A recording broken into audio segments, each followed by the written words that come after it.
ජාවාරමේ ඉන්න පුද්ගලයෝ මේකේ වග උත්තරකරුවෝ වගේම දේශපාලන වශයෙන් පළවෙනි වග උත්තරකරුවා තමයි පාටලී චම්පික රණවක. අග්‍රාමාත්‍ය මහින්ද රාජපක්ෂ මහත්මයා ගාව හිටපු නීති විරෝධී අලිපටව දෙන්නව එළියට ගන්න බැරි වුණා. ශ්‍රීපාද අඩවිය මේක ඉතාම බහුල විදිහට සිද්ධ වෙනවා. කවුද පිටිපස්සේ ඉන්නේ? රත්නපුර සමන්දේවාලේ ඒ අලි දෙන්නම තමයි බහුලවම යොදවන්නේ. ඔබ ඒ අතර වර්තමාන චෝදනා කරන්නේ ජනාධිපතිවරයා සහ අගමැතිවරයා දෙන්නම අලිහොරු කියලා. ඒ කියන්නේ අතීතයේ වෙච්ච හොරකමකට වර්තමානයේ ගැසට් එකක් ගහලා ඒක නිවැරදි කරනවා. පේරාදෙණිය විශ්වවිද්‍යාලයේ පශු වෛද්‍ය පීඨයේ මහාචාර්යවරුත් සමග වුණා කියලා චෝදනාවක් කළා වුණා. ඒක හරහා තමයි මේ සතාගේ මානසික සහ ශාරීරිකව බිඳ වැටීම කරන්නේ. මේවා කරන එක සාධාරණීකරණය කරන්න පුළුවන් කොයි වගේ බෞද්ධයින්ටද? ඊයේ පෙරේද දවසක මින්නේරිය ජාතික වනෝද්‍යානයේ අලිපැටියෙක් අතුරු දහන්න වුණා. නිලංග දෑල බණ්ඩාර මහත්මයා අලිපැටව් දෙන්න ඌගේ වත්තේ ගැට ගහගෙන කරපු දේවල්.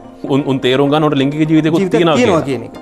ඒක කවුරු හරි ඒ අය ආරක්ෂා කළා. විවිධ පුද්ගලයන්ගේ නම් කියවෙනවා. ඒ පුද්ගලයෝ මේවට උනම් උත්තර දෙන්න පුළුවන් ඒගොල්ලන්ට.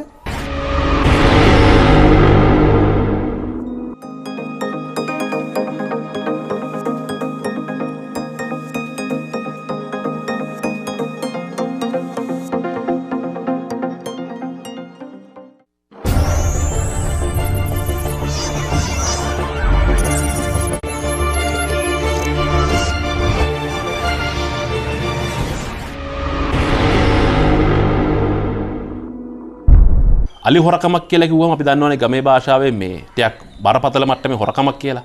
අලි හොරකමක් වහන්නත් හරි අමාරුයි. මොකද අලි හොරකමකදී ජාවාරම් කරන දේවල් නැත්නම් හොරා ගන්න දේවල් ටිකක් ඇහැට කනට පේන හින්දා. හැබැයි ඇත්තටම කකුල් හතරේ අලි හොරකම් කරන මිනිස්සු එක්ක අලි හොරකම් ගැන කතා කරන්න අපි මේ හදන්නේ. අපේ රටේ අලි හොරකම් පිළිබඳව බොහෝ දෙනෙක් දැන් ආයෙත් කතා කරන්න පටන් ගන්න තියෙනවා. අපිට මතකයි පහුගිය කාලේ අලි පැටවුන් හොරකම් කිරීම සම්බන්ධයෙන් භික්ෂුන් වහන්සේලාගේ නම් සම්බන්ධ වුණා, මහේස්ත්‍රාතුරුන්ගේ නම් සම්බන්ධ වුණා, ඒ වගේම අලි පොත් අතුරුදහන් වීම ගැන වාර්තා වුණා. නැවත වතාවක් අලි හොරකම් පිළිබඳව කතා බහ අලුත් වෙමින් පවතිනවා. මින්නේරිය ජාතික වනෝද්‍යානයේ අලි පැටවෙකු අතුරුදහන් වීමේ සිදුවීමක් පිළිබඳව ප්‍රශ්නය, ඒ වගේම ආණ්ඩුව විසින් අලින් අල්ලා ගැනීම සඳහා අවසර ලබා දෙමින් නිකුත් කරා කියන ගැසට් නිවේදනය පිළිබඳව නැවත වතාවක් ඔන්න සාකච්ඡාවක් තිබෙනවා. මෙන්න මේ පිළිබඳව අපි කතා කරන්න බලාපොරොත්තු වෙන්නේ. අපි සම්බන්ධ කරගත්තා පරිසරවේදී සජීව චාමිකර මහත්මයාව. ඔහු තමයි මේ කතාව මුලින්ම කරලට අරගෙන ආවේ මේ ආණ්ඩුවේ සූදානම පිළිබඳව යම් ආකාරයකින් අලි පැටවුන් අල්ලා ගැනීමේ සූදානමක් පිළිබඳව ඒ ගැන කතා කරන්නයි අපි ඔහුව සම්බන්ධ කරගත්තේ. ආයුබෝවන් කියලා පිළිගන්නවා. මොකද්ද මේ සිද්ධිය? දැන් අලි හොරකම කියන එක මම හිතන්නේ පහුගිය කාලේ මේ සමාජය තුළ දැඩි කතාබහට ලක් වුණා. මම හිතන්නේ මේකේ ඉතිහාසය ගැන අපි පොඩ්ඩක් කරුණු සොයාගෙන ගියොත් එහෙම මුලින්ම මේ 2007 අවුරුද්දේදී වනජීවී සංරක්ෂණ දෙපාර්තමේන්තුවේම වැටලි මංශයේ ප්‍රධානියා මේ පිළිබඳව අධ්‍යයනයක් කළා.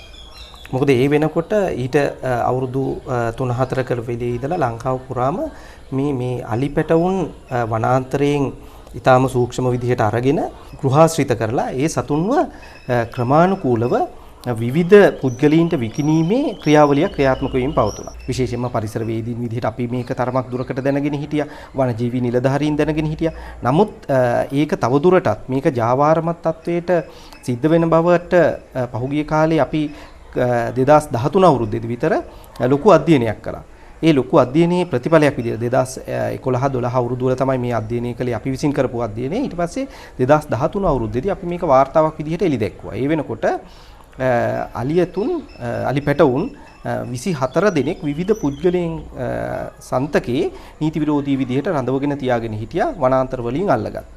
ඒ විතරක් නෙමේ ඒ ක්‍රියාවලිය ඒ ආකාරයෙන් සිද්ධ වෙද්දී අල්ලන්න ගිහිල්ලා මිය ගිය සතුන් විශාල ප්‍රමාණයක් ඒ වෙනකොට අපිට වාර්තා වුණා. ඉතින් මේකත් එක්කම තමයි මේ 2013 අවුරුද්දේදී අපි සකස් කරපු වාර්තාව සමාජගත කරලා තමයි පළවෙනියෙන්ම අපි පහුගිය කාලේ පුරාම ඇති වෙලා තිබ්බ කතිකාවත තව පැත්තකට ගේන්න පුළුවන් උනේ මේ අලි ජාවාරමක් ලංකාවේ සිද්ධ වෙනවයි කියලා. එතනින් පස්සේ එතන ඉඳලා අද වෙනකන් කාල පරාසය තුලදී මේවැ බොහෝක් මුල් විශාල අනාවරණය කිරීම ප්‍රමාණයක් අද වන විට ඇති වෙලා තියෙනවා. අපි මෙතනදී අපි දැනගන්න ඕන දෙයක් තමයි අපි දන්නවා පනාමුරේ ඇත් රාජ්‍යය ගැන අපි කතා කරනවා. එතකොටත් අලි ඇතුන් අල්ලා ගැනීමේ ක්‍රමවේද ලංකාවේ පාවිච්චි කරලා තියෙනවා. අපේ රටේ සංස්කෘතියත් එක්ක බද්ධ වෙලා අලි ඇතුන් අල්ලා ගැනීම සහ ලංකාවේ අලි ඇතුන් පිටරටට විකිණීම පවා සිද්ධ කළ බවට අතීතයේ ඉඳලා සාක්ෂි තියෙනවා. ඔබ මේ කියන කතාව අලි හොරකමක් බවට පත් වෙන්නේ කොතනින්ද? ඔව් මෙහෙමයි. දැන් ඒක ඇති වෙන්නේ අපි දන්නවා මීට ඉස්සෙල්ලා කාලවකවානුව තුල 1937 දී තමයි වනසත්ව වෘක්ෂලතා ආරක්ෂක ආඥාපනත කියන පනත හරහා මේ වනජීවීන්ගේ ආරක්ෂාව කියන එක සම්බන්ධයෙන් ඒකට අවශ්‍ය කරන නීතිමය ප්‍රතිපාදන ගොනු වෙන්නේ. ඊට පස්සේ ඒක අවස්ථා ගණනාවකදීම සංශෝධනය වෙලා ඊට පස්සේ ශක්තිමත් පනතක් බවට පරිවර්තනය වෙනවා. දැන් ඒ වෙනකොට මේ අලියතුන් පිළිබඳව මේ පනතේ විශේෂ වගන්ති ගණනාවක් මේකට වෙන් කරලා තියෙනවා අලියතුන්ගේ රැකවරණය සඳහා. ඒකෙම විශේෂයෙන්ම එක පැත්තකින් තියෙනවා ස්වභාවික පරිසරයේ ජීවත් වෙන අලියතුන්ට තියෙන රැකවරණය. ඊට පස්සේ මේ අලියතුන් මේ ඝාතනයට ලක් කළොත් එහෙම ඒ සතුන්ගේ කොටස් ළඟ තබා ගත්තොත් එහෙම ඒවා ඝාතනය කිරීම සඳහා හෝ ඒ ඕනෑම ක්‍රියාවලියක් සඳහා විවිධ උපාය උපක්‍රම යෙදුවොත් එහෙම මේ සියලුම දේවල් වලට වරදකරුවෝ වෙන්නේ කොහොමද? ඒවා වරෙන්තුවක් නොමැතිව අත්අඩංගුවට ගන්න පුළුවන් වැරදි තත්වයකටපත් වෙන්නේ කොහොමද? ඒ විතරක් නෙමෙයි මම හිතන්නේ අපේ අනාදිමත් කාලයක ඉඳලා අපේ රටේ සංස්කෘතිකමය කටයුතු සඳහා විශේෂයෙන්ම මෙතන සංස්කෘතික කටයුතු කියලා කියන්නේ පෙරහැර වගේ සංස්කෘතික කටයුතු සඳහා අලියතුන් යොදාගෙන තිබුණා. එතකොට මේ අලියතුන් යොදා ගැනීම ක්‍රියාවලිය විධිමත් කිරීම සඳහා අලියතුන් ලියාපදිංචි කිරීමේ යාන්ත්‍රණයක් පවා මේ වනසත්ව වෘක්ෂලතා ආරක්ෂණ ආඥාපනතට ඇතුළත් කළා. ඉතින්දී විශේෂයෙන්ම අලියතුන් ලියාපදිංචි කිරීම, ලියාපදිංචි බලපත්‍රය සන්තකයේ තබා ගැනීම, ඊට අමතරව ඒ ලියාපදිංචි කරනකොට ඒ සතුන්ගේ අපි කියනවා මව් සතුන් පිළිබඳ විස්තරේවට ඇතුළත් කිරීම, ඡායාරූප ඇතුළත් කිරීම, ඒ විතරක් නෙමෙයි. ඒ සතුන් ලියාපදිංචි මේ කරලා බලපත්‍රයක් අරගත්තට පස්සේ වාර්ෂිකව මේ බලපත්‍රය අලුත් කිරීමේ යාන්ත්‍රණයක් පවා මේ පනතට ඇතුළත් කරලා තිබුණා. ඉතින් ඒකෙන් අරමුණ උනේ වනජීවීන් සහ වනජීවී වාසස්ථාන වාණිජ්‍ය වශයෙන් අවභාවිතා කිරීමේ ක්‍රියාවලිය පාලනය කිරීම සඳහා තමයි මේ පනත ගෙනාවේ. ඉතින් එතනින් පස්සේ තමයි මේ ආකාරයෙන් පහුගිය ඉතිහාසය කියන්නේ මේ මීට දශක ගණනාවකට ඉස්සෙල්ලා අලියතුන් වෙළඳාම, ඇද්දල වෙළඳාම මේ වගේ දේවල් ගණනාවක් තිබුණා. මේ වැත්තටම ඒවා ජාවාරම් විදියට හැදුන්නේ නැහැ. ඒවා වෙළඳාම් විදියට හැදුනේ. නමුත් පසු කාලීනව මේ පරිසරයක ඒක විශේෂයෙන්ම මේ ස්වභාවික සම්පත් පිළිබඳව ඊට අමතරව මේවා ආරක්ෂා කිරීමේ ක්‍රියාවලිය ඒ කියන්නේ ලෝක මට්ටමින් ගත්තාම සයිටේස් වගේ සම්මුතීන් ආවා. ඒ සම්මුතීන් හරහා මේ වනජීවීන් වෙළදාම පාලනය කිරීමට රටවල් විසින් ගන්න ඕන කරන නීතිමය තත්වයන් පිළිබඳව සාකච්ඡාවට ලක් කළා. ඉතින් මේ සියලුම දේවල් ඇතුළත්ව තමයි මේ සතුන් වෙළදාම කියන මට්ටමට භාවිතා කරන වාණිජ්‍ය වශයෙන් භාවිතා කරන ක්‍රියාවලිය මේ පනත හරහා වැළැක්වුවා. ඉතින් මේ වැළක්වන්න බලපාපු සාධක ගණනාවක් තියෙනවා. මොකද හේතුව වෙළදාමක් තත්වයට පරිවර්තනය වෙලා තිබුණා නම් අද වන විට අපේ රටේ සම්පූර්ණ මේ අලියතුන් ගහණයම අපේ පරිසරයෙන් ඉවත් වෙන්න නියමිත වෙලා තිබුණා. අලි හොරකමක් කියලා කොහොම අලි ජාවාරමක් කියලා කොහොම ඒක බරපතල තැනකට ගියා. ඒක ගැටුණා අපේ සංස්කෘතියත් එක්ක. සමහරව කිව්වා මේක මේ NGO කාර්යය මේ චෝදනා කරන අපේ සංස්කෘතිය විනාශ කරන්න. මේ අපේ පෙරහැර මංගල්‍යයටවත් අලි පැටියෙක් හොයාගන්න බැරි තත්වයක් තියෙද්දි මේ අභූත චෝදනා කරලා මේ හදන්නේ මේ අපේ සංස්කෘතිය විනාශ කරන්න කියලා චෝදනා කළේ. ඒකට අපි පිළිතුරු දෙන්න කලින් ඔබ සඳහන් කළා මේ පහුගිය කාලේ මේකට දේශපාලඥයෝ, භික්ෂුන් වහන්සේලා මේකට සම්බන්ධ වෙලා හිටියා කියලා. කවුද ඒකට සම්බන්ධ වෙලා හිටියේ? ඔව් මම හිතන්නේ මේ අපි නම් විදිහට කිව්වොත් එහෙම ඇත්තටම විශාල පිරිසක් හිටියා. අපේ රටේ ඒ කියන්නේ ප්‍රධාන පුරවැසියෝ විදිහට සලකන මේ දෙන්නෙක් අවස්ථා දෙකකදී මේ ජාවාරමත් එක්ක සම්බන්ධ වෙලා හිටියා. කවුද ඒක? අපි ගත්තා අපි පුරවැසියෝ විදිහට ඒ කියන්නේ මහින්ද රාජපක්ෂ මහත්මයා, ඒ වගේම ගෝඨාභය රාජපක්ෂ මහත්මයා ඍජුවම මේකත් එක්ක සම්බන්ධ වෙලා. ඒ කියන්නේ ජනාධිපතිවරයා සහ අගමැතිවරයා දෙන්නම අලි හොරකමට සම්බන්ධ වෙලා හිටියා කියන එකේ අදහස වෙන්නේ උන් සතුව නීති විරෝධී ආකාරයෙන් කියන්නේ වනසත්ව වෘක්ෂලතා ආරක්ෂක ආඥාපනත යටතේ තියෙන ප්‍රතිපාදන උල්ලංඝනය කරමින් ස්වභාවික පරිසරයෙන් වෙනත් පුද්ගලයෝ විසින් අල්ලලා දීපු සතුන් ඔවුන් භාරයේ තබාගෙන හිටියා. ඒ කියන්නේ ඔබ වගකීමෙන් කියනවා ජනාධිපති ගෝඨාභය රාජපක්ෂ මහත්මයා සහ අගමැති මහින්ද රාජපක්ෂ මහත්මයා සතුව නීති විරෝධී ආකාරයෙන් සතු කරගෙන හිටපු අලි පැටවුන් හිටියා. ඒ විතරක් නෙමෙයි දැනටත් මහින්ද රාජපක්ෂ මහත්තයා සතුව මේ තවමත් ඒ සතුන් දෙදෙනෙක් මේ ඉන්නවා. ඒ සතුන් දෙන්න පහුගිය දවස්වල මේ පෙරහැරේ නුවර පෙරහැරේ දළදා මාලිගාවේ පෙරහැරේ පවා ගමන් කරා. ඒ ගමන් කරනකොට අපි දැක්කා මේ අලියතුන් ජාවාරමේ කියන්නේ අලියතුන් වනාන්තර වලින් ඇල්ලීමේ ජාවාරමේ ප්‍රධාන මොලකරු ඒ පුද්ගලයා විදිහට සැලකෙන අපි දන්නවා මේ නිරාජ් රෝෂාන් කියන පුද්ගලයා එහෙම නැත්නම් සාමාන්‍යයෙන් හඳුන්වන අලි රෝෂාන් කියලා. එතුමත් ඒ පෙරහැරේ ගමන් කළා. ඒ සතුන් දෙන්න පිටිපස්සේ. ඉතින් මේක දැක්කහම අපිට පතු වෙච්ච ගැටලුව තමයි ඇයි අපේ රට තුල මේ වගේ දේවල් සිද්ධ වෙන්නේ? ඒ කියන්නේ අපේ රට තුල ඇයි අපි මේ නීතිය ආධිපත්‍ය කියන එක ඇයි මේ අපි විසින්ම බිඳවට්ටන්න හදන්නේ? ඔද පහුගිය කාලේ අපිට මතකයි දැන් අලි ජාවාරම ගැන කතා කරද්දී 2015 යහපාලන ආණ්ඩුව ආපු කාලේ අලි ජාවාරම වළක්වනවා කියන කාරණාව ගැන කතා වුණා. නඩු විභාග කීපයකට පැවැත්වුණා. තිලින ගමගේ මහේස්ත්‍රාත්වරයාට මහේස්ත්‍රාත් ධුරය අහිමි වීම දක්වාම මේ නඩු තීන්දුව තුරදිග ගියා. මේ ඒ වෙච්ච නඩු තීන්දුව වලින් මේකට ප්‍රතිඵලයක් හම්බුනේ නැද්ද? දැන් එතනින් ඒ ප්‍රතිකාවතත් එක්කම මේ පිළිබඳව සමාජීය දැනුවත් භාවය වැඩි වෙනවත් එක්කම අධිකරණ ක්‍රියාවලීන් ගණනාවක් ගියා. අපරාධ පරීක්ෂණ දෙපාර්තමේන්තුව මේකට මැදිහත් වුණා. වනජීවි සංරක්ෂණ දෙපාර්තමේන්තුව, ඒ වගේම පොලිස් දෙපාර්තමේන්තුව මැදිහත් වෙලා තමයි ඒ අවශ්‍ය කරන ක්‍රියාවලීන් සිද්ධ වුණේ. ඒ විතරක් නෙමෙයි විශ්‍රාමික විනිසුරුවරයෙක් සම්බන්ධ වෙලා ඒ පරීක්ෂණයක් පවා පැවැත්වුණා. ඉතින් ඒවැ ප්‍රතිඵල විදිහට පියවරෙන් පියවර නීති විරෝධී විදිහට රඳවලා ඉන්න සතුන් අත්අඩංගුවට ගැනීමේ යාන්ත්‍රණය ක්‍රියාත්මක වුණා. ඒ යාන්ත්‍රණය ක්‍රියාත්මක වෙද්දී තමයි අපි දන්න දැන් ඔබ අපි මුලින්ම සඳහන් කරපු අජිත් ගාල්ලගේ ඊට පස්සේ හසන්ති චම්පිකා මේ සමරසේකර ඊට පස්සේ නීතිඥ ಭಾರತ දේශප්‍රිය වගේ මහත්තුරු සුනෙත් වීරසිංහ ඊට පස්සේ කිත්සිරි කහට පිටිය ඒ විතරක් නෙමෙයි දරණාගම කුසල ධම්ම හාමුදුරුවෝ ඒ වගේම උඩුවේ ධම්මාලෝක හාමුදුරුවෝ නිරාජ්‍ය රොෂාන් ජීප්ති කුමාර මේ වගේ විවිධ පුද්ගලයෝ ගණනාවක් මත විශේෂයෙන්ම මේ කොළඹ සහ කොළඹ උඩුවේ ධම්මාලෝක හිමියන් ගැන කතා කරද්දී අර පෙරහැර බලන්න ඇවිල්ලා කෙනෙක් දාලා ගියා කි පලිපෙටියද? ඔව් මං හිතන්නේ දැන් ඔන්න ඔය වගේ දේවල් හරහා මම ඉස්සෙල්ලා කිව්වා අපේ මේ සමාජය ඊටාම මේ මෝඩ සමාජයක් විදිහට හිතනවයි කියලා ඒ හාමුදුරුවෝ හිතාගෙන ඉන්න ස්වභාවය. ඒ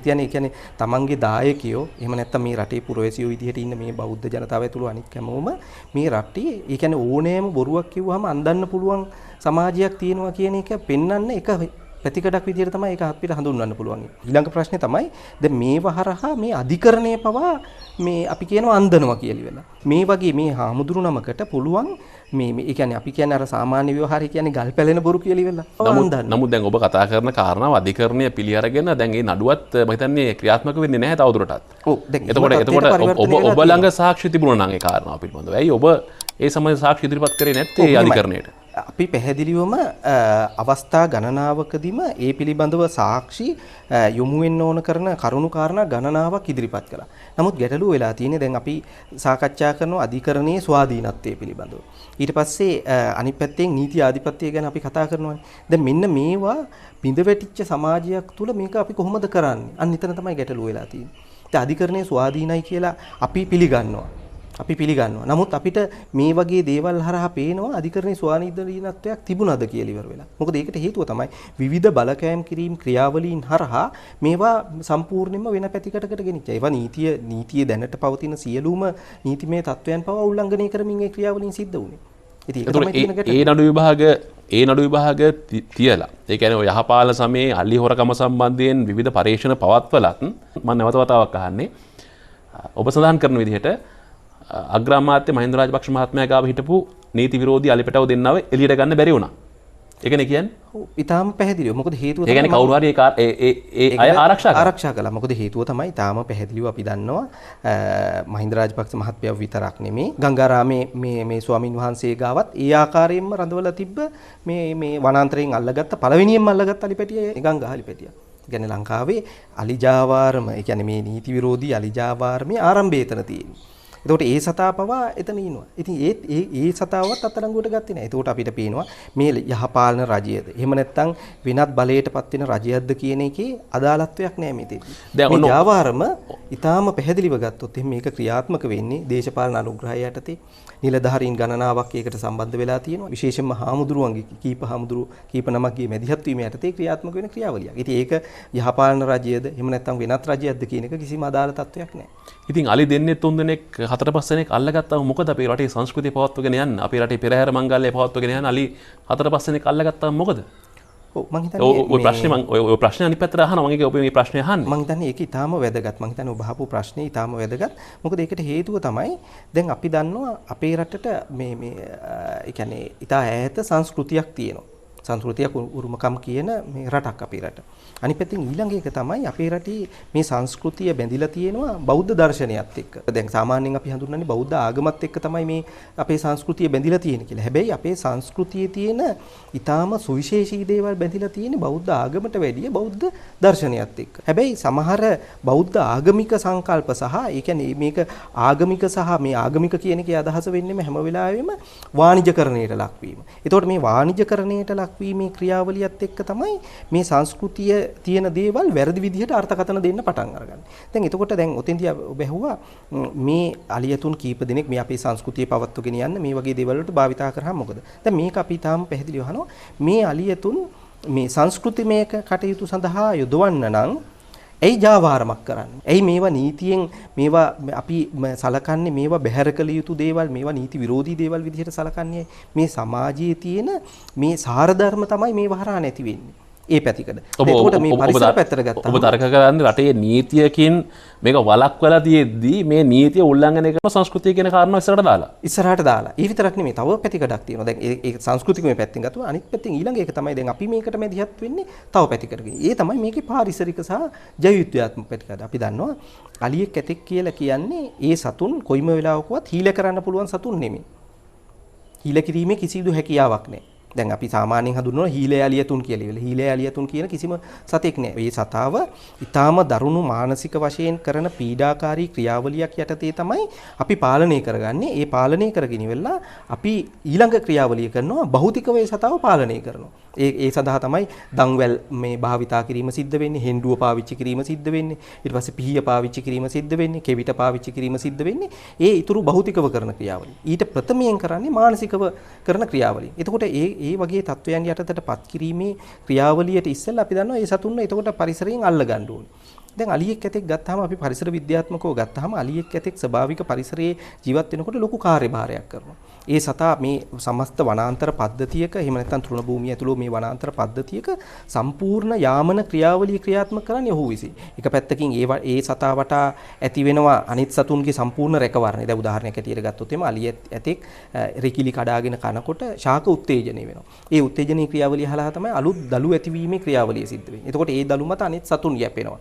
ඒ අලුතෙන් දළු හැදෙනවා කියලා කියන්නේ හැම වෙලාවෙම ඒවා තමයි පෝෂණීය ගුණය ගොඩක් වැඩිපුර තියෙන්නේ. එතකොට ඒවා ආහාරයට ගන්නකොට ඒ සතුන්ට අනිත් සතුන්ට පෝෂණ අවශ්‍යතාවය සපුර ගන්න පුළුවන්. ඊළඟ එක තමයි අලියෙක් ඇතෙක් විවිධ ද්‍රව්‍ය ආහාර කාබනික ද්‍රව්‍ය ආහාරයට අරගෙන ඒගොල්ලෝ මල විදිහට බැහැර කරාට පස්සේ ඒවැය තියෙනවා බීජ වර්ග. ඊට අමතරව මේ ශරීරයේ ඒ සතාගේ උරා ගැනීම සිද්ධ වෙන්නේ ආහාරයට ගන්න ද්‍රව්‍ය වලින් 40%ක විතර ප්‍රමාණයක්. ඊටු 60%ම කාබනික ද්‍රව්‍ය විදිහට බැහැර කරනවා. ඊට පස්සේ ඒවා පසට එකතු වෙලා පස්සේ මේ වයනය ශක්තිමත් කරනවා. ඒ මත තමයි ඊට පස්සේ බීජ ප්‍රෝහණය ඇතුළු ඒ සමස්ත ක්‍රියාවලිය වෙන්නේ. බීජ මේ ව්‍යාප්තිය සිද්ධ වෙනවා. ඊට අමතරව පෝෂක ද්‍රව්‍ය ව්‍යාප්තිය සිද්ධ වෙනවා. අනිත් සතුන්ට රැකවරණය සිද්ධ වෙනවා. ඒක එක පැතිකඩ පාරිසරිකව. ඊට පස්සේ අපි ගත්තාම මේවා මේ සංරක්ෂණ උපාය මාර්ග විදිහට හැම වෙලාවෙම ලංකාවේ අලිය වටා තමයි සංරක්ෂණ උපාය මාර්ග ගොඩ නැගිලා තියෙන්නේ. විශේෂයෙන්ම වියලි කලාපේ. දැන් වියලි කලාපේ ඇයි අපිට විශාල වනාන්තර ඉතුරු වෙලා තියෙන්නේ? දැන්ට වියලි කලාපේ ගත්තාම දැන් අපි හැමෝම දන්නවා වියලි කලාපේ තමයි අපේ සංස්කෘතියේ විශේෂයෙන්ම මේ පියවරෙන් පියවර වැඩිම ප්‍රමාණයක් මේ රාජධානි මේ සංක්‍රමණය වෙච්ච කලාපය. ඒ විතරක් නෙමෙයි ජනාවාස වැඩිපුරම ව්‍යාප්ත වෙච්ච කලාපය. දැන් මේ කලාපයේ පහුගිය ඉතිහාසය ගත්තත් දැන් මේ වන විටත් 14%ක් වනාන්තර ඉතුරු වෙලා තියෙනවා. හැබැයි අපේ වියලි තෙච් කලාපේ ගත්තාම ඉතුරු වෙලා තියෙන්නේ 2.5යි වනාන්තර ඉතුරු වෙලා තියෙන්නේ. ඒ වනාන්තරත් විශාල වශයෙන් කුට්ටිකරණයට ලක් වෙලා තියෙනවා. ඒකට ප්‍රධාන හේතුව තමයි තෙත් කලාපී අලියතුන් ගහණය අඩු නිසා විශාල ප්‍රදේශ අලියතුන් වෙනුවෙන් මේ සුරක්ෂිත කරන්න අවශ්‍යතාවයක් ගොඩ නැගුණේ. හැබැයි වියලි කලාපේ අපි දන්නවා වියලි කලාපේ මහා වනාන්තර ප්‍රදේශ වනාන්තර පද්ධති රක්ෂිත විදියට ප්‍රකාශයටපත් කළා. ඒකේ ප්‍රතිඵලයක් විදියට ජල පෝෂක සුරක්ෂිත වුණා. කුෂිකර්මාන්තයේ ඒක වටා ගොඩ නගන්න පුළුවන් වුණා. එතකොට අලියට එතකොට විතර වාසස්ථාන විතරක් නෙමෙයි. ඒවට අනිත් පැත්තෙන් ඊළඟට අනිත් සියලුම ජීවීන්ට අවශ්‍ය කරන වාසස්ථාන ගොඩ නැගුණා, ජල පෝෂක ගොඩ නැගුණා, කුෂිකර්මාන්තය, සත්ව පාලනය ගොඩ නැගුණා. මේ සියලුම දේවල් වලට අවශ්‍ය කරන යාන්ත්‍රණය ගොඩ නැගුණා. එතකොට මේ අලිය ඇතෙක් කියලා කියන්නේ හුදු මේ සංස්කෘතිමය භාණ්ඩයක් නෙමෙයි. ඒ වටා තියෙනවා මේ විශාල දැවැන්ත මේ පාරිසරික සංරක්ෂණ ක්‍රියාවලියක්. එතකොට ඒ වගේ ජීවියෙක් ඒක විතරක් නෙමෙයි දැන් ඊට පස්සේ දැන් අලියෙක් ඇතෙක් ගත්තාම අපිට ආර්ථිකමය තියෙන වටිනාකම මොකද හේතුව තමයි අපේ රටට විදේශ විනිමය විශාල ප්‍රමාණයක් එනවා මේ ජාතික වනෝද්‍යාන නරඹන්න. ඒතකොට මේ ජාතික වනෝද්‍යාන වල ප්‍රධාන වශයෙන්ම නරඹන්නේ ඉන්නේ මේ අලියතුන් ඉලක්ක කරගෙන තමයි මේ සංචාරක කර්මාන්තය බැඳිලා තියෙන්නේ. ඒතකොට මේ සතා ගත්තාම ස්වභාවික පද්ධතිය තුල ජීවත් වෙනකොට එක පැත්තකින් පරිසර විද්‍යාත්මක කාර්යයක් සිද්ධ වෙනවා. අනිත් පැත්තෙන් ජෛව විද්‍යාත්මක කාර්යයක් සිද්ධ වෙනවා. ඒ විතරක් නෙමෙයි සංරක්ෂණ කාර්යයක් සිද්ධ වෙනවා. අනිත් පැත්තෙන් ආර්ථික කාර්යයක් සිද්ධ වෙනවා. ඉතින් ඒතකොට ඔය සියල්ලම සංස්කෘතිය නාමයෙන් ඒකට ඕන කරන සංස්කෘතිය කියන වචනයකින් මේක වහලා මේ ඒ සතුන්ව අල්ලගෙන ජාවාරම් කරන්න අවස්ථාව දෙනවා. දැන් මේ සංස්කෘතිය පවත්වගෙන යන්නද මේ අලියතුන් ජාවාරම් කරන්නේ? එහෙම නැත්නම් වෙනත් වාණිජ්‍ය පරමාර්ථයෙන්. ඒක තමයි වැදගත් ප්‍රශ්නේ. ඇත්තටම පෙරහැර කර්මාන්තය කරන්නද නැත්නම් සංචාරක කර්මාන්තය සඳහාද? එහෙම නැත්නම් තමන්ගේ ලොකුකම, තමන්ගේ වංශකාරකම, ධනය, බලය මේවා පෙන්වන සමහර අලියතු හැදුවනේ අතීතයේ ඉඳලා. එහෙමද? මොකද මේ ඇත්තටම කරන්නේ. අල්ලන් ඇවිල්ලා මෙහෙම හදන්නේ. දැන් අපි පහුගිය කාලේ පුරාම මේ ගෘහාශ්‍රිත අලියතුන් පිළිබඳව ලොකු අධ්‍යයන ගණනාවක් සිද්ධ කළා. ඒ අධ්‍යයනවලදී තිබ්බ තත්වයන් මම පැහැදිලි කරන්න. එකක් තමයි දැන් ලංකාවේ මේ අලියතුන් පෙරහැරවලට පාවිච්චි කරන අලියතුන්, ඒ කියන්නේ අපේ රටේ ඉන්නවා සාම්ප්‍රදායිකව අලියතුන් මේ සන්තකේ තියාගෙන ඉන්න පුද්ගලයෝ. ඒ පුද්ගලයෝ ඒ අලියතුන්ව සලකන්නේ දැන් සාමාන්‍ය දේවත්වයේ. මොකද මම මේ වචනේ ඒ විදිහටම පාවිච්චි කළේ ඒ සතුන්ට තියෙන ආදරය, කරුණාව, ඒ කියන්නේ දයාව, සෙනෙහස කියන එක ඒ පවුලේ සමාජිකයෙක් වගේ තමයි ඒ සතුන් රැක බලා ගන්න. ඒ සතුන්ට දෙන්න පුළුවන් උපරිම මේ අපි කියන්නේ සුබ සාධනීය කරමින් තමයි ඒ සතුන් පාලනය කරන්නේ. හැබැයි මේ ජාවාරමයේ කරන පුද්ගලයෝ ඊට සම්පූර්ණයෙන්ම හත්පසින්ම වෙනවා. ඒ ක්‍රියාවලිය නිරත වෙන පුද්ගලයෝ මේ අලියතුන් පාවිච්චි කරන්නේ එකක් තමයි සංචාරක කටයුතු වලට විවිධ මේ හෝටල් වලට මේ සපයනවා. ඒ කියන්නේ මාසෙකට කුලියකට ඇත්ගොව්වෙක් සමග ඒ සතාව බාර දෙනවා. රෙන්ට් අවුට් කරනවා. ඒක තමයි පළවෙනි එක. ඒකෙන් ආදායම විපද්දවීම කරනවා. ඊට පස්සේ දෙවෙනි එක තමයි මේ සතුන්ව යොදවනවා තෙත් කලාපේ. වීලි කලාපේ මේක බහුලව සිද්ධ වෙන්නේ නැහැ. තෙත් කලාපේ හොර දැව ජාවාරම සඳහා. ඒ කියන්නේ තෙත් කලාපේ අපි දන්නවා වනාන්තර ඇතුලේ තියෙන මේ දැවමය ශාක කපලා දිය පහරවල් දිගේ ඇදගෙන ඉන්න මේ අලියතුන්. ඇදගෙන ඇවිල්ලා පෞද්ගලික ඉඩමකට අරන් එනවා.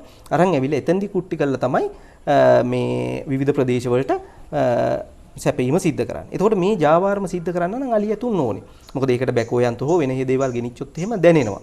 ඒක අත්අඩංගුවට ගන්න හෝ එහෙම නැත්නම් ඒව සද්ද ඒවත් එක පුළුවන් අත්අඩංගුවට ගැනීම ඒ වගේ කරන්න. අර මොකද කරන්නේ? අර සතුන්ව පාවිච්චි කරලා අපි සමහර ස්ථානවල අපි දකිනවා. ඒ කියන්නේ විශාල ඒ කියන්නේ මේ රක්ෂිත වනාන්තර ඇතුලේ ශාක වටා විශාල වලවල් හාරනවා. හාරලා ඉවර වෙලා අලියතුන් ලව්වා ඒ ගස් සම්පූර්ණයෙන්ම පෙරලා ගන්නවා. එතකොට මුලත් එක්ක පෙරලා ගන්නෙ.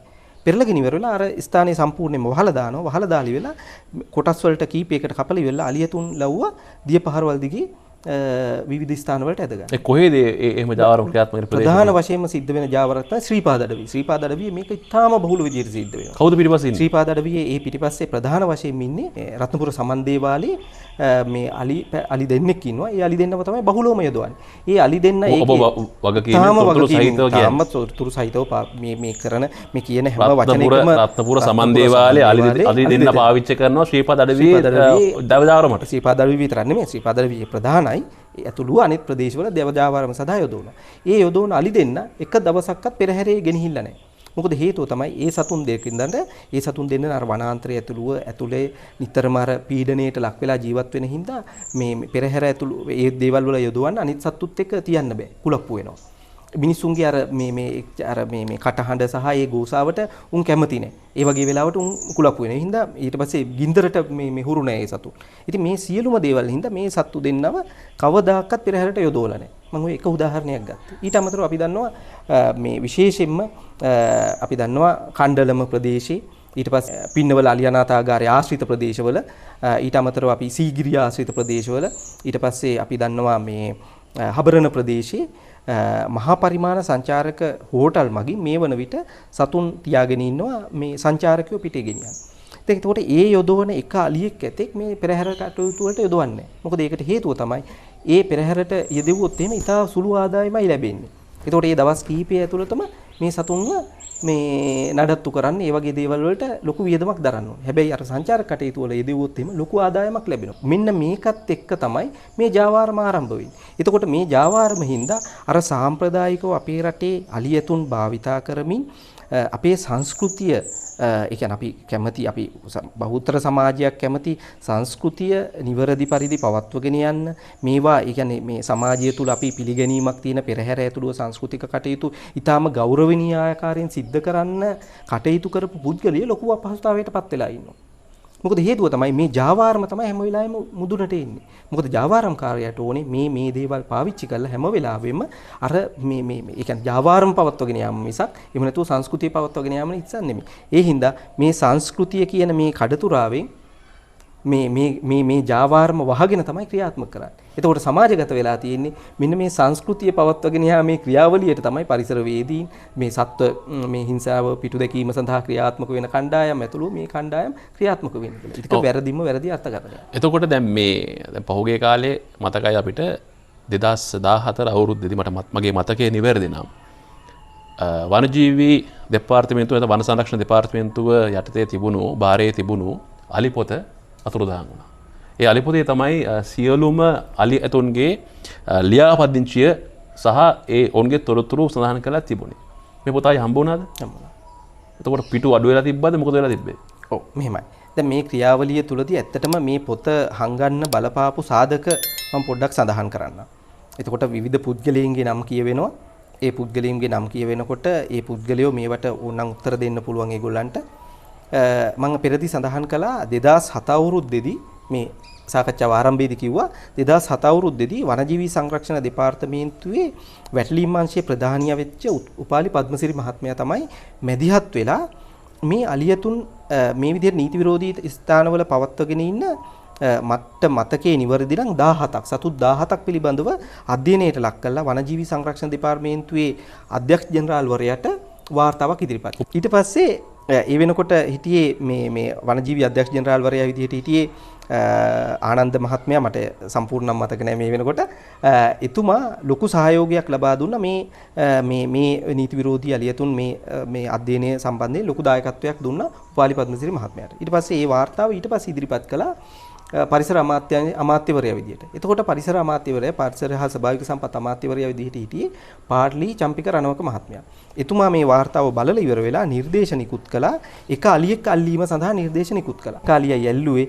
එතනින් පස්සේ මේ දැනගත්ත ලොකු බලපෑමක් ආවා මේ භික්ෂුන් වහන්සේලාගේ. මොකද හේතුව තමයි ඒ වෙනකොට මේ හෙළ උරුමය සහ මේවත් එක්ක තමයි චම්පික රණවක මේ මහත්මයා අමාත්‍ය ධූරයටපත් වෙන්න ඕන කරන පසුබිම ගොඩ නැගුණේ. ඒකත් එක්කම හාමුදුරුවෝ ලොකු දායකත්වයක් දුන්නා.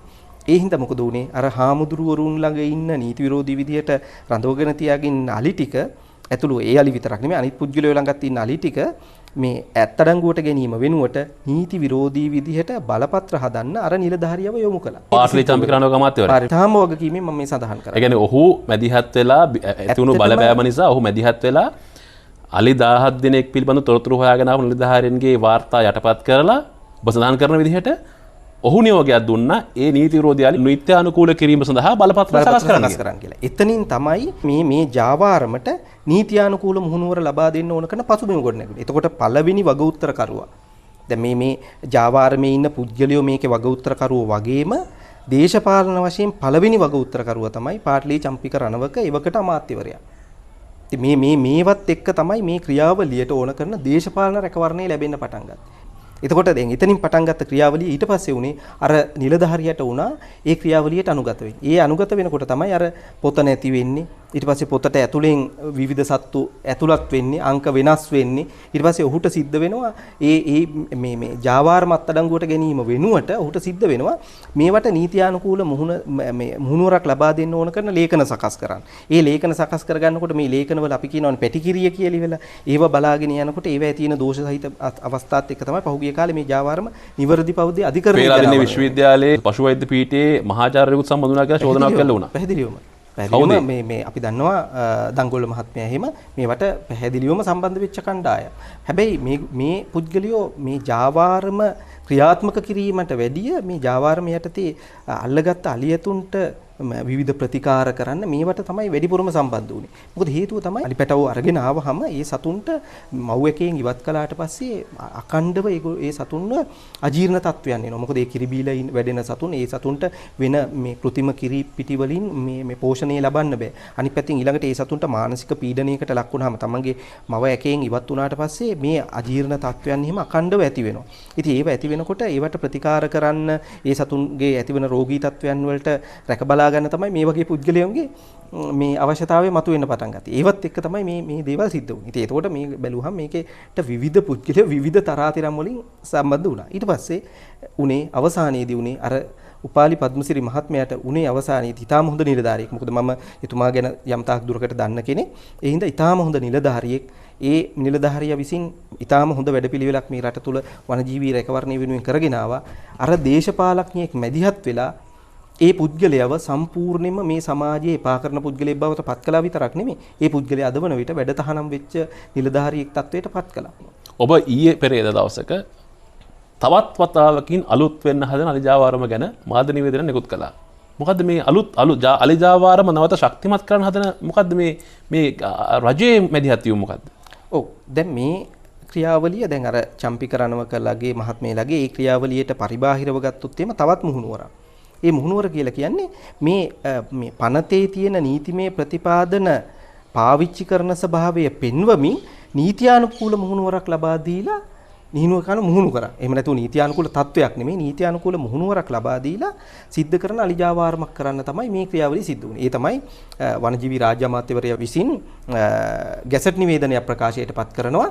ඒ ගැසට් නිවේදනය මගින් කරනවා ප්‍රධාන වශයෙන්ම ඒ ගැසට් නිවේදනය මගින් කරන්නේ අලියතුන් මේ ලියාපදිංචිය විධිමත් කරන ක්‍රියාවලිය ක්‍රියාත්මක කරන්න කියන අදහස මතු කරලා ඊට පස්සේ මේ පනතේ කිසිදු ආකාරයකින් හැකියාවක් නොමැති ඔහුට බලය දීලා නැති කාරණා කිහිපයක් සඳහා මේ ගැසට් නිවේදනයේ යටතේ අවස්ථාව අරගන්න. විමල වීර දිසානායක මේ රාජ්‍ය අමාත්‍යවරයා විසින් තමයි මේ ක්‍රියාවලිය කරන්නේ. එතකොට දැන් ඔහු විසින් කරන ක්‍රියාවලිය තමයි මේ ගැසට් නිවේදනය ඇත්තටම දැන් අපි දන්නවා ඇත්ත තත්ත්වය මොකක්ද කියලා. ඇත්තටම මේ විමල වීර දිසානායක අමාත්‍යවරයා මේ ගැසට් නිවේදනයේට අත්සන් තැබුවට දැන් ඔහු කිසිම විදියකින් මැදිහත් වෙලා හදපු මේ ගැසට් නිවේදනයක් නෙමෙයිනේ මේක. මේක සකස් කිරීම සඳහා හීලේ අලියතුන් මේ ජාවාරමේ නිරත වෙන කණ්ඩායම් විසින් ඒ වගේම ඒ විතරක් නෙමෙයි භික්ෂූන් වහන්සේලා කීප දෙනෙක් විසින් කරපු ලොකු බලපෑමක් මත බුද්ධ ශාසන අමාත්‍යාංශයේ මැදිහත් වීමෙන් කරපු මේ හදපු ගැසට් නිවේදනයක් මේක. හැබැයි ගැසට් නිවේදනය ප්‍රකාශයට පත් කිරීමේ ක්‍රියාවලිය පමණයි විමල වීර දිසානායක අමාත්‍යවරයා සිද්ධ කරන්නේ. ඒ කියන්නේ ඒතුමත් එක ආකාරයකින් අනුන්ගේ දෙයක් මේ ඇඟේ දා ගැනීමක් කරන්නේ. අනිත් පැත්තෙන් ඊළඟ එක තමයි මෙතෙන්දී කරනවා මේ සතුන්ට මේ පනතේ කොයිම වෙලාවකවත් නැහැ මේ සතුන්ව සංචාරක කටයුතු වල යෙදවීමක් සම්බන්ධයෙන්. මොකද අපි දන්නවා වනසත්ව වෘක්ෂලතා ආරක්ෂක ආඥා පනතේ මූලික අර්ථ නිරූපණය. මූලික අර්ථ නිරූපණයේ පැහැදිලිවම සඳහන් වෙනවා වනජීවී වාසස්ථාන සහ වනජීවීන් වාණිජ්‍ය වශයෙන් අවභාවිතා කිරීම වැළැක්වීම සඳහා තමයි මේ පනත ගේන්නේ කියලා. එතකොට මේ පනතේ මූලික අර්ථ නිරූපණය එහෙම නැත්නම් ප්‍රියැම්බල් එක විදියට හඳුන්වනවා. මේ මූලික අර්ථ නිරූපණයට අනුව තමයි පනතේ සියලුම වගන්තීන් අර්ථ නිරූපණය කරන්න ඕනේ. එතකොට මූලික අර්ථ නිරූපණයේ තියෙනවා නම් වාණිජ්‍ය වශයෙන් පාවිච්චි කරන්න බෑ කියලා ඒ සතුන්ව වාණිජ්‍ය වශයෙන් පාවිච්චි කරන්න බෑ පනතේ තියෙන වගන්ති හරහා. ඒවට ඕන කරන රෙගියුලේෂන්ස් එහෙම නැත්නම් නිර්ණායක ගෙනීම කියවලිකුවත් යෙදෙන්න බෑ. අමාත්‍යවරයාටවත් ඒකට බලතල නැහැ. ඒකට මේ ගැසට් නිවේදනය හරහා කරන්නේ මේ ආකාරයෙන් ඒ සතුන්ව වැඩේ යොදවන්න පුළුවන් විදිහට ඒ වගේම මේ සතුන්ව මේ ප්‍රධාන වශයෙන්ම සංචාරක කටයුතු වල යොදවන්න පුළුවන් විදිහට ඒ විතරක් නෙමේ මේ ගැසට් නිවේදනය හරහා ඊළඟ දේ සිද්ධ කරලා තියෙනවා මේ නීති විරෝධී විදිහට ළඟ තබාගෙන හිඳපු සතුන් ටික පවා නැවත වරක් ඒ කියන්නේ මූලික දේවල් ඒ කියන්නේ මූලික පනතේ තියෙන දේවල් වලින් පරිබාහිරව ලියාපදිංචි කිරීමේ ක්‍රියාවලියට යොමු කරන්න පවා මේ ගැසට් නිවේදනය යටතේ අවශ්‍ය කරන ප්‍රතිපාදන වෙන් කරගෙන තියෙනවා. දැන් ගැසට් එක ගහලා ඉවරයිද? දැන් ගැසට් එක මේ ප්‍රකාශයට පත් කරලා අවසන් කරලා තියෙනවා. නමුත් ඒක බලරහිත ගැසට් නිවේදනයක්. මොකද හේතුව තමයි බලරහිත ගැසට් නිවේදනයක් වෙනවා යම්කිසි පනතක නීතිමය ප්‍රතිපාදන උල්ලංඝනය කරමින් ගැසට් එකක් මේ ප්‍රකාශයට පත් කරොත් මේක බලරහිතයි. දෙවෙනි එක තමයි ඒ සඳහා පාර්ලිමේන්තු අනුමැතියකින් තොරව ගැසට් නිවේදනයක් ප්‍රකාශයට පත් කරොත් ඒකත් බලරහිතයි. ඒතකොට මේ දෙකම සිද්ධ වෙලා තියෙනවා. ඊයේ පෙරේද දවසක මින්නේරිය ජාතික වනෝද්‍යානයේ අලිපටියේ කතුරු දහන්න උනා. ඔව් මම හිතන්නේ මේක දැන් මේ වන විට මේ ක්‍රියාවලිය ආපහු නැවත වරක් අපි දැන් අර පහුගිය කාලේ පුරාම අරගෙන ආපු මේ తত্ত্বය අනිත් පැත්තට මේ පරිවර්තනය කරන යාන්ත්‍රණයක් ඇති වෙන්නේ. එතකොට මේ යාන්ත්‍රණය ඇති වෙනවත් එක්කම තමයි මේ ජාවාරම තවදුරටත් ශක්තිමත් වෙන්න ඕන කරන යාන්ත්‍රණය හැදෙන්නේ. මොකද එක් පැත්තකින් මේ යාන්ත්‍රණය ශක්තිමත් වෙනවා නෛතික යාන්ත්‍රණයක් නෛතික ස්වභාවයකුත් මේකට ලබා දෙමින් නෛතික මුහුණුවරක් ලබා දීමටත් උත්සාහ දරනවා. ඒ උත්සාහ දැරීමේ ප්‍රතිඵල විදිහට තමයි මේ දේවල් තවදුරටත් සිද්ධ වෙන්නේ. ඒ විතරක් නෙමෙයි මේකේ ඊටාම කනගාටුදායක තත්ත්වය තමයි අපරාධ පරීක්ෂණ දෙපාර්තමේන්තුව මගින් අලියතුන් 38ක් සම්බන්ධයෙන් දැනට අධිකරණ ක්‍රියාවලිය සිද්ධ වෙනවා. ඒ අලුත් කඩේ ප්‍රධාන මහේස්ත්‍රාත් අධිකරණයේ තියෙනවා විභාග වෙනවා B 230යි 73 ඇලයිරක් 0.1 ඇලයිරක් 215 කියන මේ 2015 කියන නඩුව. දැන් මේ නඩුව මේ අපරාධ පරීක්ෂණ දෙපාර්තමේන්තුව මගින් මෙහෙවන නඩුවක්. ඒ විතරක් නෙමේ මේ ලංකාවේ අලියතුන් 38ක් සම්බන්ධයෙන් ඒ කියන්නේ විභාග වෙන ප්‍රධානම නඩුව. දැන් මේ ප්‍රධානම නඩුවේදී පසුගියදා තීන්දුවක් දෙනවා. ඒ කියන්නේ සැප්තැම්බර් මාසේ 6 වෙනිදා පුද්ගලයන් 13 දෙනෙක් සතුව තියෙන අලි පැටවුන් 14 දෙනෙක් නිදහස් කරන්න කියලා ඉවර වෙලා. ඒ පුද්ගලයන්ට නැවත ලබා දෙන්න කියලා ඉවර. ඒ නැවත ලබා දෙන ඒකේදී අර්ථ නිරූපණයක් ගෙනල්ලා තිනවා අර අපි කියපු ගැසට් නිවේදනය. ඒ ගැසට් නිවේදනය තමයි 2021 අගෝස්තු මාසයේ 19 වෙනිදා 2241 ඇලයිරක් 41 කියන ගැසට් නිවේදනය. විමල වීර දිසානායක මේ රාජ්‍ය අමාත්‍යවරයා විසින් නිකුත් කරපු ගැසට් නිවේදනය. ඒ ගැසට් නිවේදනයට අනුව තමයි මේ ක්‍රියාවලිය සිද්ධ කරන්නේ. ඔබ කියන්නේ අතීතයේ වෙච්ච හොරකමකට වර්තමානයේ ගැසට් එකක් ගහලා ඒක නිවැරදි කරනවා.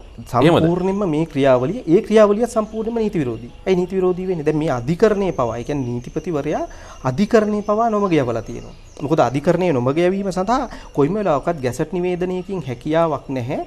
අනිත් එක තමයි ගැසට් නිවේදනයකින් විතර නෙවෙයි පනතකින් හැකියාවක් නැහැ. අතීතයට ගැළපෙන පරිදි නීති ගොඩනගන්න හැකියාවක් නැහැ. නීතියේ මේක ප්‍රධාන මූලධර්මයක්. නීතිය ගොඩනැගෙන්නේ වර්තමානයේට සහ අනාගතයට. අතීතයට බලපාවැත්වෙන පරිදි නීති ගොඩනැගීමේ හැකියාවක් නැහැ. එතකොට මේ ගැසට් නිවේදනය හරහා මේ පාවිච්චි කරලා ඉවරලා මීට ඉස්සෙල්ලා විභාග වෙච්ච නඩුවකට ඕන කරන ක්‍රියාවලිය හදනවා. හදලා ඉවර වෙලා සම්පූර්ණයෙන් නීතිපතිවරයා මැදිහත් වෙලා මේ අධිකරණයේ පවා නොමග යවලා. ඒ විතරක් නෙමෙයි මේකට මේ අධිකරණයේ නොමග යැවීමේ ක්‍රියාවලියට නීතිපතිවරයා විතරක් නෙමෙයි මේ අපරාධ පරීක්ෂණ දෙපාර්තමේන්තුවත් සම්බන්ධයි. මොකද හේතුව තමයි අපරාධ පරීක්ෂණ දෙපාර්තමේන්තුව මේ සතුන් 38ක් සම්බන්ධයෙන් දීර්ඝව අධ්‍යයනයට ලක් කරලා තියෙනවා. දීර්ඝ විමර්ශනයන් කළා තියෙනවා. ඒ සියලුම විමර්ශනයන් වල ප්‍රතිඵල නිවැරදි පරිදි අධිකරණයට ඉදිරිපත් නොකර මේ ක්‍රියාවලිය සිද්ධ කළා තියෙනවා. ඒකෝට අපිට පේනවා නීති ආධිපත්‍ය කියන එක මොනවතගේ තත්යකටද පත් වෙලා තියෙන්නේ. මේ ජනතාව මේ නීතිය පිළිබඳව තියෙන විශ්වාසයට මොකද වෙන්නේ? ඔබ කිව්ව විදිහට තව 14 දෙනෙක් නිදහස් වෙනවා. නිදහස් කරන්න දැන්ට මේ නියෝග නිකුත් කරලා තියෙනවා. නමුත් ඒකට එරෙහිව පරිසරවේදීන් විදියට පරිසර සංවිධාන විදියට ඒ විතරක් නෙමේ තව කණ්ඩායම් විශාල ප්‍රමාණයක් එකතු වෙලා නීතිඥවරු ඇතුළු කණ්ඩායම් එකතු වෙලා මේකට විරුද්ධව ඊළඟ අධිකරණ ක්‍රියාවලියන් අරගෙන අපි දැන්ට සැලසුම් කරගෙන යනවා. ඒක නුදුරේදී මේ ක්‍රියාවලියන් ක්‍රියාත්මක කරනවා. දැන් මේ තියෙන තත්ත්වයක් එක්ක හීලෑ අලියතුන් ගණයට ඇතුළත් මේ අලිජාවාරම ඇතුලේ අල්ලාගත් අලිපැටවුන් තවත් කොහේ හරි ඉන්නවද? දැන් මේ ක්‍රියාවලිය තුලදී සමහර පුද්ගලයෝ සතුව මම කිව්වා පෙරදි සඳහන් කළා තවම තියාගෙන ඉන්නවා මේ නීති විරෝධී අලියතු. දැන් එතකොට ඒව අත්අඩංගුවට ගන්නේ නැද්ද කියලා ඉවරලා කෙනෙකුට හිතෙන්න පුළුවන්. මොකද හේතුව තමයි මේ ජාවාරමක් කරනවා නම් පළවෙනිම එක තමයි අපි කියන්නේ ජනාධිපතිතුමන්ට අගමැතිතුමන්ට මේ සමාජයට හොඳ පූර්වාදර්ශයක් ලබා දෙන්න. මොකද ජනාධිපතිතුමන් ලබා දෙන පූර්වාදර්ශය අගමැතිවරයා ලබා දෙන පූර්වාදර්ශය කියන එක මේ සමාජයට හරිම වැදගත්. ඔබ ඒ අතරවාර තමයි චෝදනා කරන්නේ ජනාධිපතිවරයා සහ අගමැතිවරයා දෙන්නම අලිහුරු කියලා. ඔව් මොකද හේතුව තමයි මම මේ කියන එකේ අදහස වෙන්නේ ඔවුන් පූර්වාදර්ශයක් දෙන්න ඕනේ. ඔවුන් මීට ඉස්සෙල්ලා අපි හිතමු යම්කිසි ආකාරයක නොමග යැවීමේ ප්‍රතිඵලයක් විදිහට හෝ මොනියම් ආකාරයකට හෝ මේ වැරදි ක්‍රියාවලියකට යොමු වුණා නම් ඔවුන් පූර්වාදර්ශයක් දෙන්න අපි ඊටාම විවෘතව ආරාධනා කරනවා පූර්වාදර්ශයක් දෙන්න නැවත වරක් මේ ජාවාරමේ යටතේ මේ සතුන් අල්ලගෙන තියෙනවා නම් ඒවා නියමිත ක්‍රියාවලීන් වලට යොමු කරන්න පවතින මේ නඩුකරයන් වලට කිසිදු ආකාරයකින් දේශපාලනික බලපෑම් සිදු නොකර මේ දේවල් අධිකරණය තුල ස්වාධීනව විභාග වෙන්න තියෙන අවස්ථාව ශක්තිමත් කරන්න. දැන් මේ බොහෝමයක් අලියතුන් විහෙර විහාරස්ථාන ආශ්‍රිතව සහ පෙරහැරට සම්බන්ධ කරාම අපේ සංස්කෘතියත් එක්ක අපි දන්න දෙයක් තමයි හැම පුද්ගලයෙකුටම බොහොම ආදරයක් වෙනම ආකර්ෂණයක් ඇති වෙනවා මේ අලි පැටවුන් දැක්කහම. මේ හැම අවස්ථාවකදීම ජනතාව හිතන්නේ මේ අනේ කොච්චර හොඳයිද අලි පැටියෙක් පන්සලක ඉන්න එක පෙරහැරක අලි පැටියෙක් ඉන්න එක කියලා මිනිස්සුන්ට හිතෙනවා. මේ හිතන එක හරි නේද? එක පැත්තකින්. ඔව් මං හිතන්නේ ඒ හිතන එක හරි. ඒ තිරේ පිටිපස්සේ තියෙන මේ රංගනය දකින්න නැති සමාජයකට. ඒ කියන්නේ අලියෙක් ඇතෙක් මේ විදිහට මේ ගැට ගහලා ඉන්නකොට ඒ සතාගේ ඒ ඉන්න තියෙන ස්වභාවයයි ඒ තත්වයට පත් කරන්න ඊට ඉස්සෙල්ලා කරපු දේවලුයි අපි හරියට දකින්න පුළුවන් වුණා නම් අපිට පුළුවන් මේකේ ඇත්ත తත්වය පැහැදිලි කරගන්න.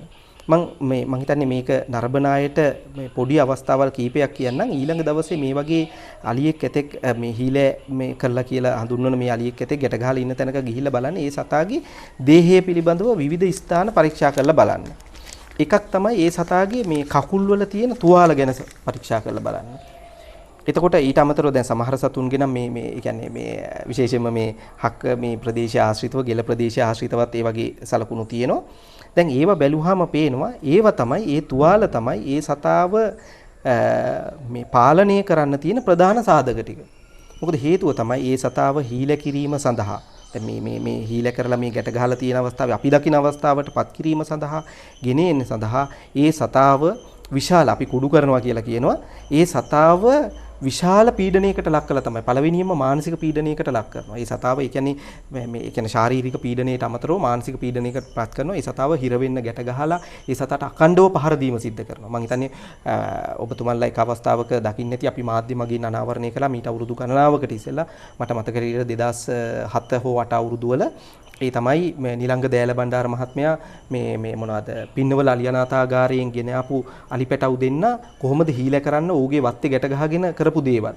ඒ කියන්නේ ඒ සතාව ගෙනල්ලා ගැට ගහපු අවස්ථාවේ ඉඳලම අඛණ්ඩව දවස් ගාණක් තිස්සේ උදේ සහ හවස් කාලයේදී පොළු මුගුරු වලින් පහර දෙනවා. ඒක හරහා තමයි මේ සතාගේ මානසික සහ ශාරීරිකව බිඳ වැටීම කරන්නේ. මොකද මේ ක්‍රියාවලිය තුලදී සමහර වෙලාවට අලියතුන් විශාල ප්‍රමාණයක් මිය වෙනවා. මොකද ඒක දරා ගන්න බැරි සතුන්. ඒ කියන්නේ ශාරීරිකව සහ මානසිකව කරන මේ පීඩනයේ හරහා ඒ කියන්නේ අඛණ්ඩව පහර දීම ඊට අමතරව ඒ සතුන්ව මේ වතුර සහ ආහාර නියමිත පරිදි ලබා දෙන්නේ නැතුව ඒ සතුන්ව ගැට ගහලා තබා ගැනීම. ඒක සතුට හෙල්ලෙන්නවත් බැරි වෙන හිර කළා බැඳලා තැබීම. ඊට පස්සේ අඛණ්ඩව හෙන්ඩු වලින් මේ පහර දීම් වලට ලක් කිරීම. ඊට අමතරව ඒක විශේෂයෙන්ම පාදයේ සහ ශරීරයේ තියෙන ප්‍රධාන නිල තියෙන ස්ථානවල තුවාල ඇති කිරීම. එතකොට ඒ තුවාල ඇති කළ ඉවල ඒ තුවාල වලට තමයි ඕනෑම ඒ සතාව පාලනය කිරීම සඳහා හෙන්ඩු වලින් මේ ඇනීම සිද්ධ කරන්නේ. එතකොට ඇනීම සිද්ධ කරනකොට ඊළඟ ස්ථිතියේ තමයි සමහර වෙලාවට ඒ හෙන්ඩුවෙන් අනින්න ඕනේ නැහැ. ඒ හෙන්ඩුවෙන් ඒ ස්ථානයේ පෙන්වුවාමත් අලියට ඇති. මොකද එච්චරට වේදනාකාරී ඒ අලියට. එතකොට ඒ හින්දා තමයි මේ සතා බොහෝ වෙලාවට මෙල්ල වෙන්නේ. ඉතින් එතකොට මේ සියලුම දේවල් වැහිලා අපිට පේනවා අලියෙක් බැඳලා ඉන්නවා වේගයෙන් පැද්දි ඉන්නවා. අපි හරි ආසාවෙන් බඩ යටිනුත් රිංගල යනවා. එහෙම නැත්නම් කෑම මොනවා හරි දෙනවා. එතකොට හොඳ ආචාර කරනවා. ඒ ආචාර කිරීම සඳහාත් මම හිතන්නේ ඔයගොල්ලෝ දන්නවා ඇති මේ කෙවිටි පාරවල් කීයක් ඒ සතාට දෙන්න වෙනවද කියලා. මොකද ඒ සතා මුලින් කෙවිටි පාරවල් කාලා ඊට වැඩි පීඩනයන් වලට ලක් වෙලා එයා දන්නවා පොඩි කෙවිටි පාරක් දුන්නොත්ම තමන් ඒ කරන දේ නොකළොත් එහෙම මොන වගේ තත්ත්වයක්ද ඇති වෙන්නේ කියලා. ඉතින් මෙන්න මේ දේවල් නොදන්න සමාජයකට හිතෙනවා මේ සතෙක් මෙහෙම ඉන්න එක කොච්චර ආකර්ශනීයද කියලා. දැන් අපි බෞද්ධ ආගමික රටක්, බෞද්ධ සංස්කෘතියක් තියෙන රටක්. දැන් මේවා අපි මේ බෞද්ධ ආගමේ නාමයෙන් මේවා කරන එක සාධාරණීකරණය කරන්න පුළුවන් කොයි වගේ බෞද්ධයින්ටද? ඒ කියන්නේ මේ අපි අර සඳහන් කරන ඒ කියන්නේ මේ බෞද්ධ ආගම ජාවාරමක් කරගත්ත බෞද්ධයින්ටද එහෙම නැත්නම් සැබෑ බෞද්ධ දර්ශනයක් එක්ක ඉන්න බෞද්ධයින්ටද කියන එක අපිම හිතාලා බලන්න වෙනවා. අවසාන ප්‍රශ්නය. දැන් ඔබ කියන විදිහට අලියතුන් අපිට වනාන්තරයෙන් අල්ලගන්න බැරි නම් හීලෑ අලියතුන් අපිට මේ විදිහට හොයාගන්න බැරි තත්වයක් ඇතුලේ අපි කොහොමද ඇත්තටම පෙරහැරට සංස්කෘතික කටයුතු වලට අලියතු හොයාගන්නේ? ඔව් මම හිතන්නේ මේ පරිසර සංවර්ධන හොයලා දෙනවද? අවසාන ප්‍රශ්නේ මම හිතන්නේ ඊටාම වැදගත් ප්‍රශ්නයක් විදිහටයි මම දකින්නේ. මොකද හේතුව තමයි දැනට ලංකාවේ හීලේ අලියතුන්ගෙන් පරපුරක් බිහි කිරීමේ ක්‍රියාවලියට දායක වෙච්ච විශාල පිරිසක් ඉන්නවා. ඒකට තව අපිට හොඳම පූර්වාදර්ශය තමයි ලෝකයේ ගත්තාම හීලෑ කරපු අලියතුන් හොඳටම බෝ වෙන ස්ථානය තමයි ඒකට හොඳම තාක්ෂණයේ තියෙන ස්ථානය තමයි පින්නවල අලියනාථාගාරය. මේ වනකොට අලිපැටවුන් ඒ කියන්නේ ඔබ කියන්නේ පින්නවල අලියනාථාගාරයේ අලිපැටවුන් බිහි කරලා ඒ පැටවුන් ගත්තර කමක් නැහැ එළියට. නෑ. ඒක නෙමෙයි මම මේ කියන්න උත්සාහ කරන්නේ. මම කියන්නේ ඒ තාක්ෂණය මේ හීලෑ අලියතුන්ගෙන් පැටව බිහි කිරීමේ තාක්ෂණය ඊටාම හොඳින් තියෙන රටක් අපි. එතකොට ඒ හින්දා තමයි පින්නවල අලියනාථාගාරයේ ඊටාම හොඳින් ඒ සතුන් රැක බලා ගැනීමේ ප්‍රතිඵල විදිහට තමයි පහුගිය ඉතිහාසය තුල වැඩිපුරම සතුන් ප්‍රමාණයක් බිහි වුණේ. දැන් පහුගිය කාලේ 67ක් විතර බිහි වෙලා තිබ්බා. පහුගිය දවස්වල අපි දැක්කා නිවුන් මේ අලි උපතක් සිද්ධ වෙනවා. දැන් එතකොට ඒ වගේ ගත්තාම මේ වන විට එතන ඒ ස්ථානයේ පින්නවල අලියනාථාගාරයේ අලි පැටවුන් බිහි වෙලා තියෙනවා 69ක් විතර වගේ ප්‍රමාණයක්. එතකොට ඒ සතුන් ඒ තාක්ෂණය තිබ්බා. ඊට අමතරව අපේ ගෘහාශ්‍රිතව ඉන්න අලියතුන්ගෙනුත් මේ වගේ පැටවු බිහි කරගන්න අලි බාස්ලා එහෙම නැත්නම් අපි කියන මේ ඇද්ගවෝ මේ ඊටාම හොඳ දක්ෂ පාරම්පරික ඇද්ගවෝ ඉන්නවා. උන්ට ඒ දැනුම හොඳට තියන අය ඉන්නවා. ඒ හින්දා ඒ වගේ බිහි කරපු සතුන් ගණනාවක් ඉන්නවා. දැන්ටත් ජීවතුන් අතර ඉන්නවා ඒ වගේ බිහි වෙච්ච සතුන්. හැබැයි තියෙන කනගාටුදායක තත්ත්වය තමයි ඔබ ඇහුවා වගේ මේ හීලෑ අලියතුන් පරපුර පවත්වගෙන යාම සඳහා මේ ජාවාරමේ නිරත වෙන කණ්ඩායම් එක්කෙනෙක්වත් සූදානම් නැහැ. මොකද සූදානම් නැති වෙන්නේ හේතුව. ගැහණු සතෙක් ගැප් ගත්තාම ඒ කියන්නේ ගැප් ගත්තට පස්සේ මාස 22ක් පමණ කාලයක් වැඩ නොගෙන පවත්වගෙන යන්න ඕනේ. ඒ කියන්නේ වසර 2ක් විතර කාලයක්. පළවෙනි එක. ඒ සතාගෙන් වැඩ ගන්න බෑ.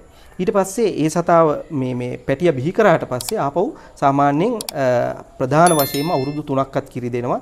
ඊට අමතරව සාමාන්‍යයෙන් ගත්තම අවුරුදු 5ක් වෙනකම්ම කිරි බීම සිද්ධ කරනවා පැටියේ. එතකොට ඔය කාලේ වෙනකම් මේ සතෙක්ව නඩත්තු කරන්න මේ අලිහෙත් හීලෑ එළියතුන් හිමිකරුවෝ ඔය කියන මහා සංස්කෘතියක් ගොඩනගන්න කියන හදන පුද්ගලයෝ කියන කණ්ඩායම් කිසි කෙනෙක් සූදානම් නැහැ. පාරම්පරික අලියතුන් හිමිකරුවෝ ඇතුළු. ඉතින් ඒකයි තියෙන ගැටලුව තියෙන්නේ. ඊට අමතරව ඊළඟ එක තමයි මේ ක්‍රියාවලිය සඳහා ඒ සතුන් බෝ කිරීමේ ක්‍රියාවලිය සඳහා පිරිමි සතුන් යොදවන්න කිසි කෙනෙක් සූදානම් නැහැ. ඇයි ඒකට හේතුව තමයි පිරිමි සතෙක් ඒ ක්‍රියාවලිය සඳහා ඒ බෝවීමේ ක්‍රියාවලිය මූලික ප්‍රජනන ක්‍රියාවලිය සඳහා යෙදුවොත් එහෙම ඒ සතුන් ඒකට හුරු වෙනවා. එහෙම නැත්නම් ඒකට මේ අපි ඒක වචනින් කිව්වොත් එහෙම ඒකට යම්කිසි ඇල්මක් දක්වනවා. ඇබ්බැහිවීමක් එනවා. එතකොට වෙන්නේ ඒ සතුන්ව පාලනය කරගන්න බෑ. අර කිව්වා වගේ කොටන් අදින්නේ ඒ සතුන්ව තියාගන්න අමාරුයි. ඊට අමතරව මේ සංචාරක කටයුතු වලට යොදවනවා අමාරුයි. උන් තේරුම් ගන්නකොට ලිංගික ජීවිතයකුත් තියෙනවා කියන එක. ඒ හින්දා මොකද කරන්නේ? ඒ తත්වය සම්පූර්ණයෙන්ම යටපත් කරලා තියෙන්නේ. ඔන්න ඔය ක්‍රියාවලින් දෙක හින්දා අපේ රටේ හීලේ අලියතුන්ගේ ගහණය පවත්වාගෙන යන්න බැරි වෙලා තියෙනවා. එතකොට මේකට කවුද වග කියන්න ඕනේ? මේකට වග කියන්න ඕනේ පරිසරවේදීන් වෙච්ච අපිද? එහෙම නැත්නම් සත්ව ක්‍රියාකාරීකී සත්ව අයිතිවාසිකම් වෙනුවෙන් හඬනගන කණ්ඩායම්ද? පරිසර සංවිධානද? මේකට වග කියන්න ඕනේ. මේකට වගකීම පැහැදිලිවම තියෙන්නේ මේ හීලේ අලියතුන් හිමිකරුවන් සතුව. නිවර්දි සුබ සාධනයක් මත ඒ සතුන් ඔබ රැක බලා ගන්නවා නම් ඒ සතුන් බෝවීමේ යාන්ත්‍රණය ක්‍රියාත්මක කළා මේ පෙරහැර ඇතුළුව මේ කියන සංස්කෘතික කටයුතු සඳහා මේ සතුන් භාවිතා කිරීම නිවර්දි පරිදි භාවිතා කිරීමේ ක්‍රියාවලිය ඇති කරන්න පුළුවන්. මේක ඇති කරගන්න බැරි වෙලා තියෙන්නෙම මේක ජාවාරමක් හින්දා. හොඳයි බොහොම ස්තුතියි. බලාරින්න ඔබට හිතන්න බොහෝ දේවල් ඉතුරු කරන එක අපේ බලාපොරොත්තු. අපිට අවශ්‍ය නැහැ පරිසර වේදීන්ගේ පැත නැත්තම් මේ සත්ව අවිහිංසාවාදීන් හෝ ඒ කණ්ඩායම් ගන්නා තීරණ ඔවුන්ගේ පාර්ශ්වය නියෝජනය කිරීමක් අවශ්‍ය වන්නේ නැහැ. ඒ වගේම අපිට අවශ්‍ය නැහැ රජයේ පාර්ශ්වය නියෝජනය කරන්න හෝ අලි ජාවාරම්කරුවන් නියෝජනය කරන්න. අපිට අවශ්‍ය වෙන්නේ සත්‍ය තොරතුරු සැබෑ තොරතුරු ජනතාවට ඉදිරිපත් කරන්නයි මේ උත්සාහය. ඒ නිසා මේ කතා බහ වුණු තොරතුරු වලින් ඔබ සුදුසු තීරණයක් ගනී කියන බලාපොරොත්තු විශ්වාසය එහෙමම ඉතිරි කරලා අපි අපේ වැඩසටහන අවසන් කරන බොහොම ස්තුතියි සජීව චාමිකර මහත්මයා අපිත් එක්ක එකතු වුණාට. ඔබටත් බොහොම ස්තුතියි.